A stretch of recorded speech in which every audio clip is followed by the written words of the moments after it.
In June of 1900, the foreign diplomats in Beijing found themselves cut off from the outside world and increasingly threatened by the Boxers, an anti-foreign militia of angry teenagers and young men flooding into the city.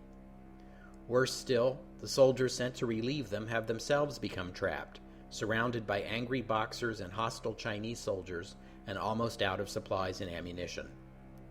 8 governments order more soldiers to China while nervously waiting for news. Something, anything, to tell them whether their people in Beijing are still alive. Welcome to the history of the 20th century.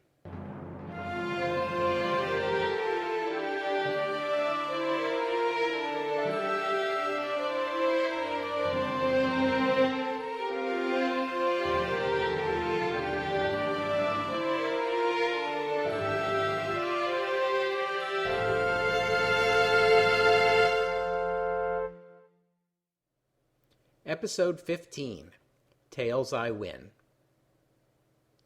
We left off last time with the diplomats of 11 Western nations isolated in the legation quarter in Beijing. After one Japanese diplomat was brutally murdered, the ambassadors protested to the Chinese Foreign Ministry, but were told simply that he had been the victim of bandits.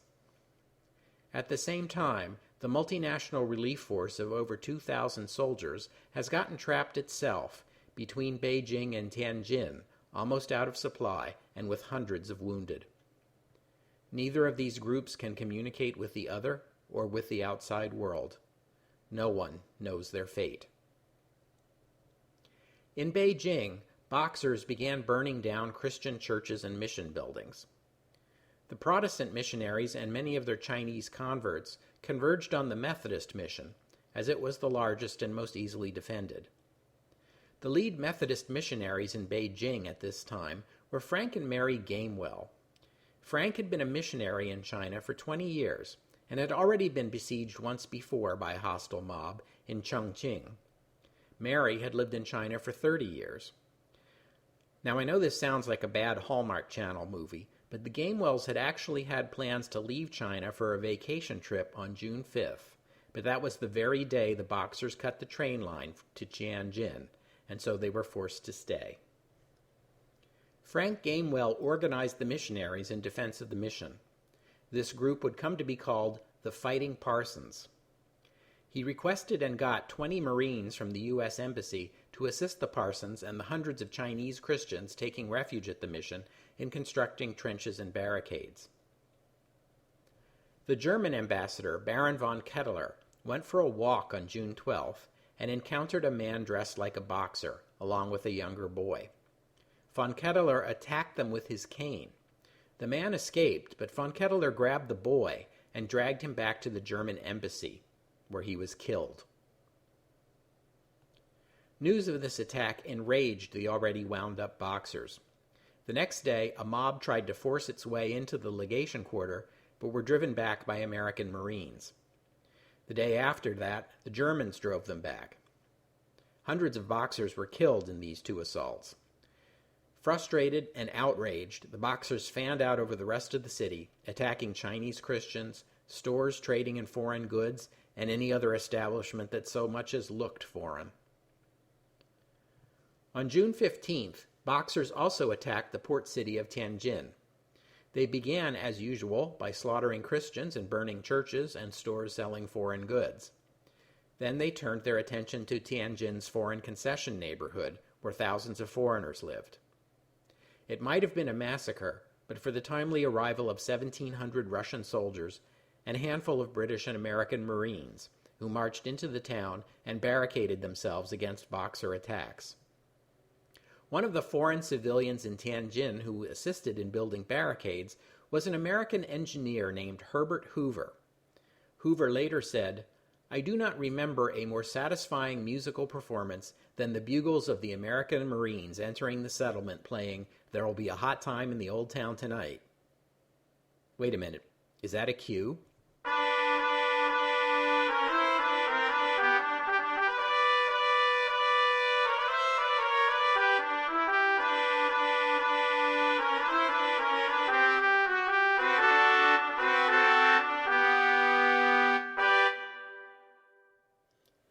Anyway, the additional foreign soldiers were just barely able to hold the line. News of the attacks in Tianjin reached the foreign naval squadron stationed in Bohai the following day, June 16th. Now bear in mind that these naval units have heard nothing from their embassies in Beijing, nor from Admiral Seymour's relief expedition, for a week now. This news from Tianjin was doubly worrying. Besides the welfare of the foreigners in Tianjin being threatened, if the Boxers were able to seize control of the city, there would be no hope of reaching either Beijing or Admiral Seymour. Now, Tianjin is a port city, but it doesn't lie exactly on the coast. It's a few miles inland, reachable along the Hai River. At the mouth of the Hai was then the town of Dagu, and two large forts on either side of the river entrance. In addition to the news from Tianjin, the foreign squadrons could see Chinese regulars reinforcing the forts in an apparent attempt to close off access to the city from the sea. The various commanders met and decided to send an ultimatum to the Chinese.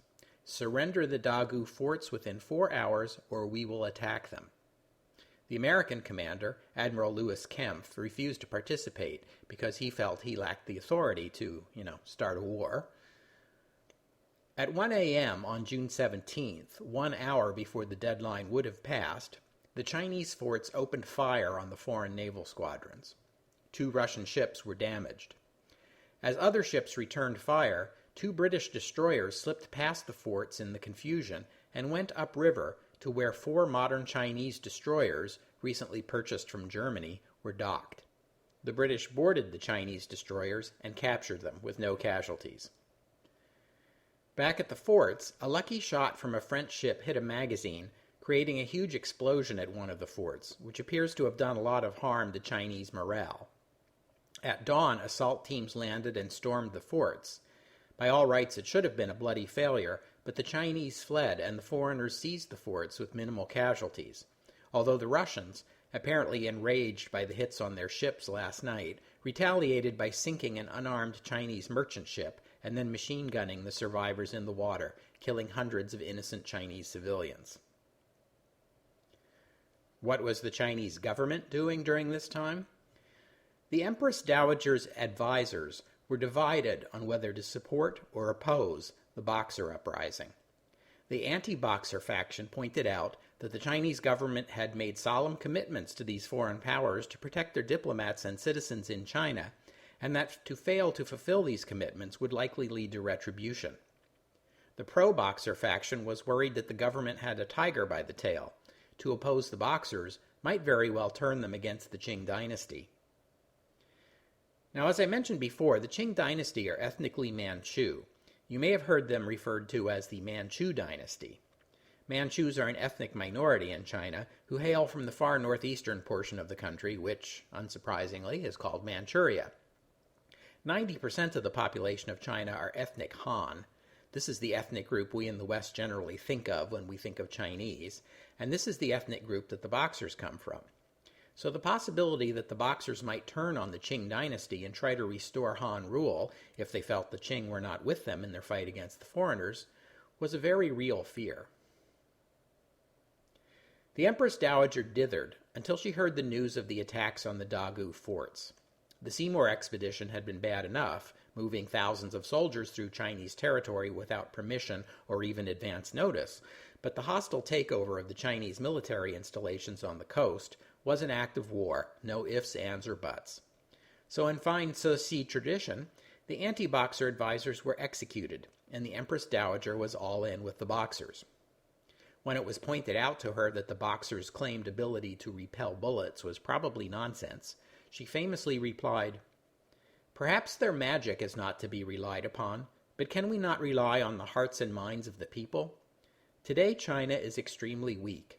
We have only the people's hearts and minds to depend upon. If we cast them aside and lose the people's hearts, what then can we use to sustain the country?" On June 19th, the Chinese government sent a message to each of the 11 foreign embassies in the legation quarter, ordering all foreigners to leave Beijing within 24 hours and darkly warning that if they did not, the Chinese government could not guarantee their safety. The diplomats met and all agreed that the violence in the countryside between Beijing and the coast made leaving the city unthinkable. The following day, June 20th, the German ambassador, Baron von Ketteler, went to the Chinese Foreign Ministry to protest the order. But his reputation as a killer of adolescent Chinese boys had preceded him, and he was captured by Chinese soldiers who killed him. The embassies in the legation quarter called on all foreigners in the city to come into the legation quarter. They did, as did close to 3,000 Chinese Christians, including those holed up at the Methodist Mission. Frank Gamewell was put in charge of fortifications, and he and the fighting parsons set to work. Women missionaries collected fabric and sewing machines and made sandbags. The Chinese Christians were put to work filling them and building barricades. There were also some 3,000 Chinese Catholics hiding in the Roman Catholic Cathedral in Beijing, along with a handful of priests, nuns, and detachments of French and Italian soldiers. The 8 principal foreign nations, Britain, America, Russia, Japan, Germany, Austria, France, and Italy, began sending reinforcements to China. You may recall from episode 12 that this was about the same time that Lord Roberts and his force of over 100,000 British and Empire soldiers in South Africa had marched into Pretoria, only to realize that the Boers were not defeated and that all they really controlled was a railroad line.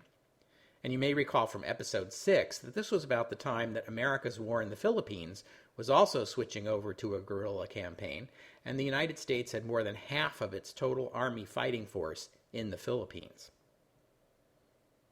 On June 16th, the day that they got news of the attack on Tianjin, the U.S. War Department cabled General Arthur MacArthur in Manila, asking him how soon he could get a regiment to China. MacArthur, who is now at this point the military governor of the Philippines, cabled back a message to Washington that said in effect, "Well, guys, I was hoping not to have to tell you this, but this guerrilla war has us spread pretty thin. I can get a regiment to Tianjin in 2 days if you really want me to, but it's going to be a serious setback for the campaign here in the Philippines." On June 18th, the War Department told him to send the regiment. And that same day, the first American reinforcements, about 100 Marines from Cavite, under the command of Major Littleton Waller, about whom you are going to hear more, so remember that name, arrived at Dagu. On June 20th, the Marines began advancing up the rail line toward Tianjin. They met up with 400 Russian reinforcements along the way. On the 21st, the Russians and the Americans attempted to enter Tianjin, but were driven back by Chinese regulars in the city. Major Waller reported back that the situation in Tianjin appeared hopeless, and that he believed the Seymour expedition had been lost. You remember Admiral Seymour, right? The British admiral in command of a multinational force of over 2,000 soldiers, whom we last saw trapped between Beijing and Tianjin and low on supplies. Last time, I described the circumstances of Seymour's expedition. I told you that on their way to Beijing, the expedition had met a unit of Chinese soldiers at Yangtze who had let them pass without incident, but when they turned around to head back to Tianjin, the same unit attacked them. If you were wondering what happened in between to change the attitude of the Chinese regulars, the answer is the attack on the Dagu forts and the Empress Dowager's decision to cast her lot in with the Boxers. But more reinforcements were arriving, and by the next day, June 22nd, the Allied forces at the coast had grown to about 2,000. By the end of that day, they had managed to force their way into the foreign concession in Tianjin and relieve the force besieged there. That night, the Allied forces were astonished to receive a visitor, Chow Yin Ho, a Chinese servant who had been part of the Seymour expedition. He had walked and swum 8 miles, talking his way through Boxer roadblocks and taking fire from trigger-happy French soldiers to bring the news that the Seymour expedition was alive and well. It seems the Seymour expedition, after almost 2 weeks of wandering the Chinese countryside under constant attack, had that very morning discovered a Chinese arsenal they had not previously known existed. Better still, the arsenal was only lightly defended, and Seymour's troops were able to take control of it. And best of all, there was food, water, and ammunition in the arsenal. Seymour's force was holed up there, and they needed relief. A Russian unit under the command of a Colonel Sherinsky supplemented by British, German, and American troops, fought their way to the arsenal, met up with Seymour on June 25th, and escorted his force back to Tianjin. In the end, the Seymour expedition lost 62 soldiers and brought home 228 wounded. As June passed into July, the Chinese began to attack the legation quarter. The foreigners inside had heard about the attacks on the Dagu forts, but had no news more recent, and no word on when or if help would come. The Italian, Austrian, and Dutch embassies were abandoned as being too exposed, and the Christians and foreigners in the legation quarter withdrew into an area roughly shaped like a triangle. At the top of the triangle was the British embassy, the largest in the legation quarter, and the one where the fighting Parsons concentrated their barricade building. The bottom of the triangle was the Tartar Wall, an old city wall that loomed above the legation quarter. At the two bottom corners of the triangle were the American and German embassies. The foreigners perceived early on that it was crucial they retain control of the Tartar Wall, because if the Chinese got sharpshooters up there, they would have a commanding view of the entire legation quarter. Because of the locations of their embassies, German troops and American Marines got the job of defending the wall. Chinese attacks on the legation quarter were slow and sporadic, because not all Chinese in the military were enthusiastic about attacking the diplomats. They tried setting fires. They tried building barricades and slowly pushing them forward. They tried tunneling under the French embassy and setting off explosives. But the biggest threat came on the first day of July, when a surprise attack on the Tartar Wall succeeded in driving back the Germans and occupying part of the wall. The Americans now faced a hostile force adjacent to them on the top of the wall. The Chinese spent the next couple of days building barricades as a prelude to an assault on the American position. Early in the morning of July 3rd, the Marines, assisted by British and Russian reinforcements, surprised the Chinese in return and retook the wall. The next 2 weeks saw a series of inconclusive Chinese attacks that were stopped, with casualties on both sides. In truth, the Chinese had enough artillery to level the legation quarter, but it was never used because, again, not everyone in the Chinese military thought that massacring diplomats was necessarily in the best interest of China. This did not stop the New York Times from reporting, incorrectly, that all the foreigners had been killed and their heads paraded through the streets of Beijing. The source of that report appears to be anti-Boxer officials in the Chinese government. On July 17th, a ceasefire was declared in Beijing and negotiations started up again. The Chinese government again offered to escort the foreigners out of China safely if they would agree to leave. But the fact that Boxers had taken shots at the government messenger who delivered the offer didn't exactly inspire confidence. Still, the ceasefire held, more or less, and enterprising Chinese street vendors even began coming into the legation quarter to sell food. On July 20th, friendly Chinese helped the American ambassador get a message back to Washington, explaining that the legation quarter was under siege and would be massacred unless a relief force arrived soon. The U.S. government shared this news with other governments, though some of them wondered if it was a Chinese trick, if the foreigners were already dead and this was merely a ruse to lure a relief force into an ambush. But the next day, a message arrived from the British ambassador confirming the situation in the legation quarter. A cheeky British soldier had suggested the message be, "Not massacred yet." On July 28th, the diplomats got their first message back from the outside world, which told them that a relief force was forming in Tianjin, but they should expect another month or more before it arrived.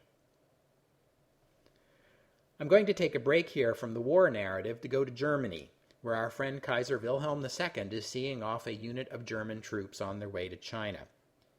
A part of his speech to them went as follows: "A great task awaits you. You are to revenge the grievous injustice that has been done. The Chinese have overturned the law of nations. They have mocked the sacredness of the envoy, the duties of hospitality, in a way unheard of in world history. It is all the more outrageous that this crime has been committed by a nation that takes pride in its ancient culture. Show the old Prussian virtue. Present yourselves as Christians in the cheerful endurance of suffering. May honor and glory follow your banners and arms. Give the whole world an example of manliness and discipline. Should you encounter the enemy, he will be defeated. No quarter will be given. Prisoners will not be taken. Whoever falls into your hands is forfeited. Just as 1,000 years ago the Huns under their king Attila made a name for themselves, one that even today makes them seem mighty in history and legend, may the name German be affirmed by you in such a way in China that no Chinese will ever again dare to look cross-eyed at a German. The speech was so embarrassing that even the German Foreign Ministry toned down the language in their official printed version. This speech is the basis for the British referring to German soldiers as Huns during the Great War. And for giving his enemies such a handy piece of propaganda to use against them 15 years later, I would like to award this week's Kaiser Wilhelm II Award for making an ass out of yourself to Kaiser Wilhelm II.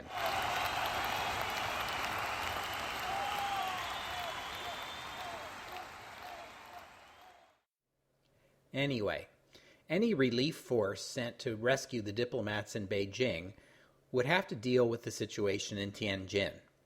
And what was the situation in Tianjin? Well, by the beginning of July, there were close to 10,000 Allied soldiers in the Tianjin concession. The Boxers had infiltrated the old walled city of Tianjin, and Allied forces were hoping to root them out and secure the rest of the city. A plan was devised to attack the city on July 4th, but it had to be called off because the day before, 10,000 Chinese regulars entered the old city and reinforced the Boxer positions. So more time was needed to gather more reinforcements and make additional preparations. The assault on the walled city finally began in earnest on July 13th. The first day's attacks accomplished little. Because of rivalries between the Japanese and the Russians, who were the two largest forces in the coalition, it was decided that the Russians, along with the Germans, would circle behind the walled city, while the Japanese, and the British and the Americans, would launch the frontal attack. Once again, frontal assaults against an entrenched enemy proved a poor tactic. The Chinese soldiers inside the walled city were armed with modern long-range rifles with smokeless powder, while the Allies were attacking across open muddy ground with minimal cover. As at the Battle of Magersfontein 7 months earlier, 19th century virtues of training, courage, and discipline proved insufficient to overcome 20th century firearms. As at Magersfontein, the result was that most of the force spent the day lying on their stomachs, in the mud this time, hoping not to be shot. The U.S. Marines, in particular, with their distinctive blue uniforms, made good targets. The following morning, the Allies tried again. At 3 a.m., a group of Japanese engineers rushed to the south gate under heavy Chinese fire. Enough of them survived to plant an explosive charge at the gate, and then they rushed back to the Allied position, stringing detonation wire as they went. Unfortunately for these plucky engineers, a lucky Chinese bullet cut the wire, and they were unable to blow the charge. At that point, a Lieutenant Inoue grabbed a fuse and some matches, rushed back to the gate, and detonated the charge by hand, destroying the gate at the cost of his own life. The Japanese commander, General Yasumasa Fukushima, who previously fought the Chinese during the Sino-Japanese War, counseled the Allies to give the Chinese an escape route. If the Chinese were surrounded, he said, they would fight to the death, but they would evacuate the city if given an opportunity. The Allies did as he suggested, and he was right. When the Allied soldiers rushed the city through the south gate, the Chinese evacuated through the north gate. The angry and frustrated Allied soldiers, deprived of the opportunity to avenge themselves on Chinese soldiers, went after the Chinese civilians in Tianjin. For 2 days, the city was subjected to killings, rapes, and widespread looting. It is said that the Germans and the Russians were the most violent, the Japanese the least so. A Japanese soldier reportedly asked an American journalist whether the law of war had been revised, and no one thought to inform the Japanese. The journalist had no answer, and in fact most foreign journalists had little or nothing to say about the violence against civilians. The Allied armies mostly pointed the finger at each other, and some, implausibly, blamed it all on the Chinese soldiers. The Allies lost about 750 killed and wounded. No one can say what the Chinese losses were. It had taken 4 weeks from the seizure of the forts at Dagu to the capture of Tianjin. More time would be needed to secure the city, and the Allies were still 100 miles away from Beijing. Discouraged Allied commanders reported to their governments that they estimated a force of 80,000 would be required to relieve the legation quarter. But reinforcements were coming in all the while, and by the beginning of August, the Allied commanders began meeting to plan the advance to Beijing. At this point, the force had grown to about 20,000, not nearly the 80,000 they had been hoping for, but concerns grew, particularly among the British and Americans, that if they did not act soon, there would be no one left in Beijing to rescue. The French and the Russians, on the other hand, objected that the August heat would make the maneuver difficult, and advised the Allies to wait until fall. There were suspicions among the Allies that some wanted to delay so that more reinforcements from their own country could arrive, and they would be in a stronger position vis-à-vis the other Allies during the assault on Beijing. In the end, the British and Americans announced that they were leaving for Beijing with or without the Allies. As it turned out, no one wanted to be left behind, so that settled the matter. The force consisted of about 8,000 Japanese, 5,000 Russians, 3,000 British, 2,000 Americans, and about 1,000 from the other countries. The Japanese and the Russians were geographically the closest, of course, which accounts for their large contributions. The weather was indeed very hot that August, and they faced opposition from the Chinese all along the way. And there were atrocities committed on both sides. But by August 12th, the Allied forces were at the gates of Beijing. On the 13th, they began reconnaissance of the walls. By this point, Allied cooperation was breaking down. Everyone wanted to be first with the most, first in Beijing with as many soldiers as possible. It was decided to assign individual city gates to individual forces to attack simultaneously on the 14th. The Americans got the gate closest to the legation quarter, which might have given them the best chance, except that Russian reconnaissance showed them that the American gate was lightly defended, so they jumped the gun and attacked the American gate in the middle of the night. Unfortunately for them, they got through the gate only to be pinned down by Chinese sharpshooters. And so when the American forces arrived in the morning and discovered the hapless Russians, they pondered what to do next. An American officer asked for a volunteer to climb the city wall. A soldier named Calvin Titus volunteered. He climbed the wall unarmed and discovered the top of the wall was deserted. He raised an American flag and signaled. Soldiers began scrambling up the wall. Calvin Titus would later be awarded a Medal of Honor. The Japanese had the most difficult time because although they had the most soldiers, they lacked heavy artillery. Their engineers tried repeatedly to duplicate the success at Tianjin and eventually did manage to blow the gate, but not until 9 o'clock in the evening. It was the British who won the prize. They had quality artillery, and they used it expertly to blow open their gate and drive away the Chinese defenders. They moved quickly through the streets of Beijing and reached the legation quarter, where the foreigners there, dressed in their Sunday best, greeted them with cheers.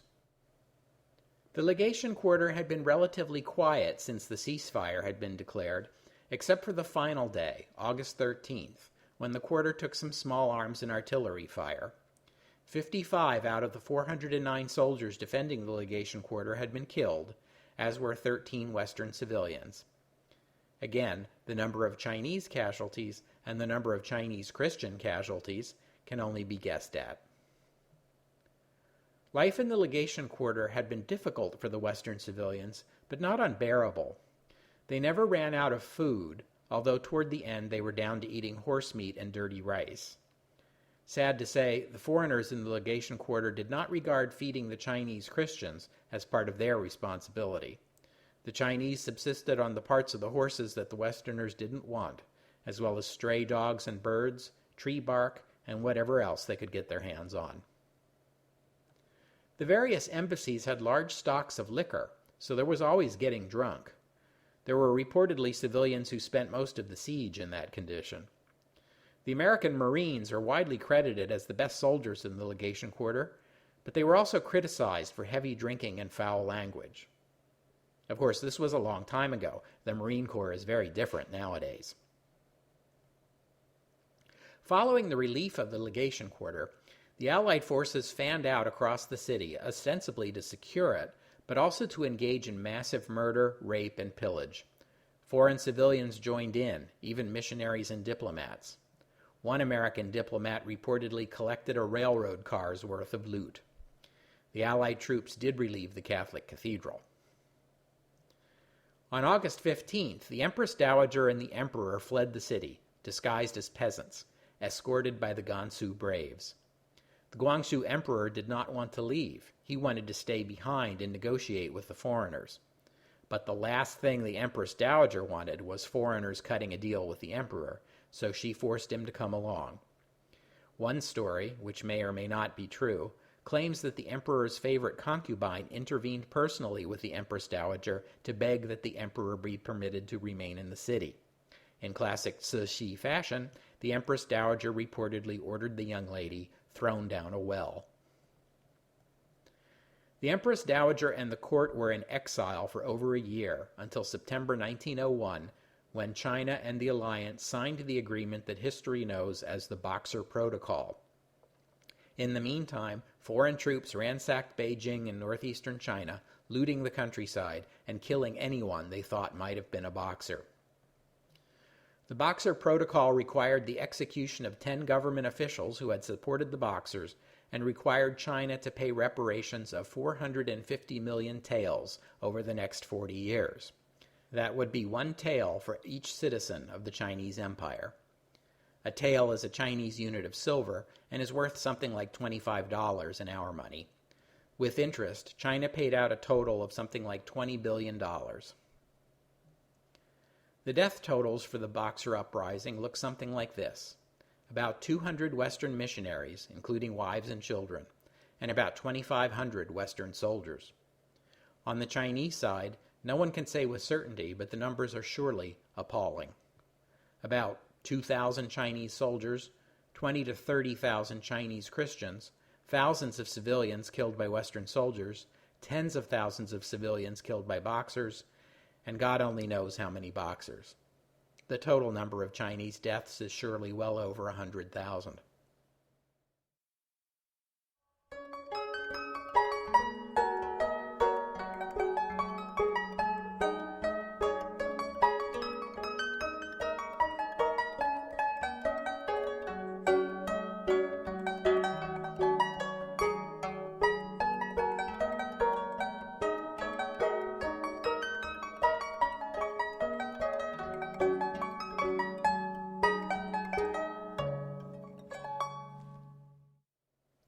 The Boxer uprising marks a change in Western attitudes toward China. There would be no more land grabs, no more concessions. The Qing dynasty managed to survive the upheaval, and even the Empress Dowager was now convinced of the need for reforms. China would take its first halting steps toward becoming a constitutional monarchy over the next 8 years, and the Chinese would send observers to Western countries to study the Western forms of education, law, and policy, as the Japanese had done earlier. The Empress Dowager passed away in November 1908, just shy of her 73rd birthday. The Guangxu Emperor died the day before she did, at the age of 37. It has been suspected ever since that he was poisoned to prevent his regaining power. On her deathbed, the Empress Dowager selected his successor, the Xuandong Emperor, who was 2 years old at the time. You may know of him as the last emperor. The Boxer uprising was important for Japan. The West was perhaps not yet ready to accept Japan as a world power after the Sino-Japanese War back in 1895. But here the Japanese had fought shoulder to shoulder with the best armies in the world and acquitted themselves with honor. Indeed, with the British tied down in South Africa, they had asked the Japanese to supply as many troops as they could because the British were concerned that the Russians, the country they regarded as their most formidable rival at the time, would be able to send so many soldiers that they would gain too much influence in China.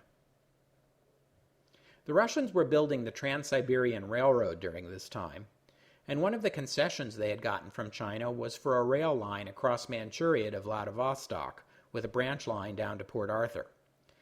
Boxers and bandits began raiding these lines during the Boxer uprising, and so the Russians deployed 100,000 soldiers into Manchuria to secure them. The Russian government promised to remove them within 2 years, but the promise will not be kept.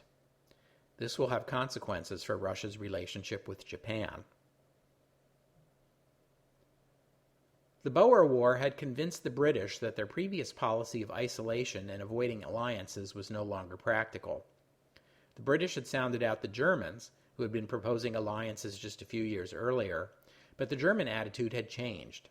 In particular, the Germans insisted that the British would have to join the Triple Alliance.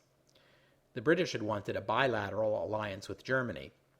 They didn't mind doing a deal with Italy so much. The Mediterranean was an important region for the British, and they were getting along pretty well with the Italians by this time, but allying with Austria was a deal breaker. Britain had no interest in getting mixed up in the squabbles between Austria and Russia in the Balkans. And so, in 1902, Britain entered into its first formal alliance with a foreign power, and that power was Japan. It seems surprising at first, but an Anglo-Japanese alliance makes all kinds of sense. British naval priorities are, number 1, the British Isles, number 2, the Mediterranean, number 3, India.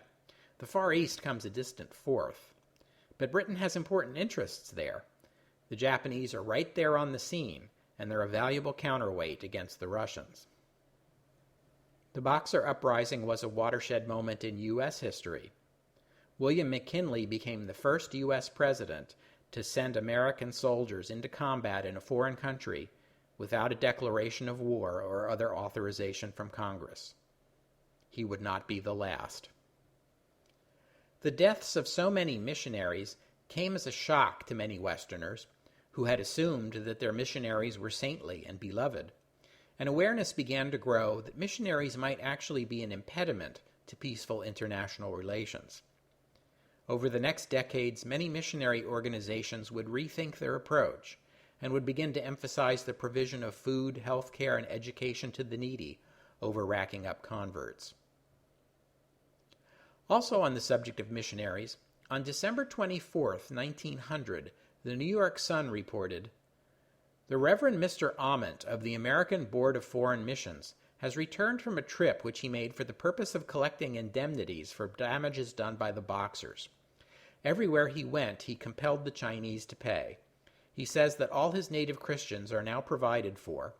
He had 700 of them under his charge, and 300 were killed. He has collected 300 taels for each of these murders, and has compelled full payment for all the property belonging to Christians that was destroyed. He also assessed fines amounting to 13 times the amount of the indemnity. This money will be used for the propagation of the gospel.